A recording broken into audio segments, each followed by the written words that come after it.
como último paso, nos toma iniciativa para hacer un análisis más profundo, com mais experticio riba el funcionamiento de nos entidad principal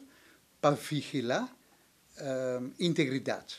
Então, essa nos pone de man de grupo que já tem experiência, um grupo,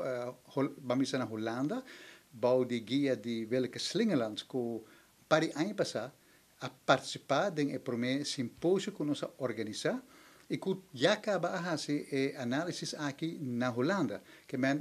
ela wordt preparar, pensar que door de Transparency International, ela põe em prática e agora, a base de experiência, nós pedimos para fazer o mesmo tipo de análises aqui para Aruba, para assim, nós acabamos com a primeira fase de nosso trabalho, de nossa fundação. Agora, lo qual também, me quer,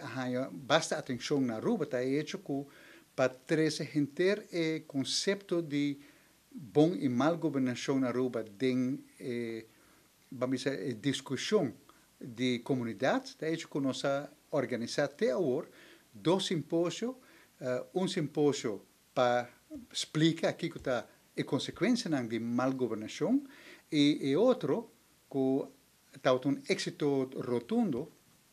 está no começo de ano 2019,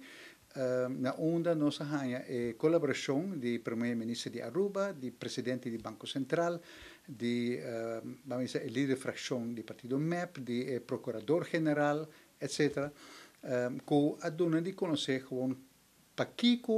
boa governação está assim importante, que efeito positivo e também hace riba a comunidade e naturalmente com a necessidade agora para eliminar mal governação está assim importante. Para que está assim importante? Well, a apresentação do presidente do Banco Central nos pode reparar que a percepção de corrupção do povo de Aruba está mais alto mesmo. O tempo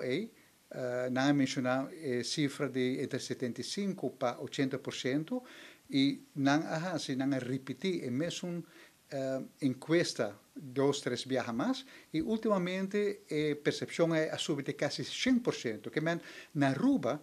a gente está convencida que a corrupção ainda está manda da governação.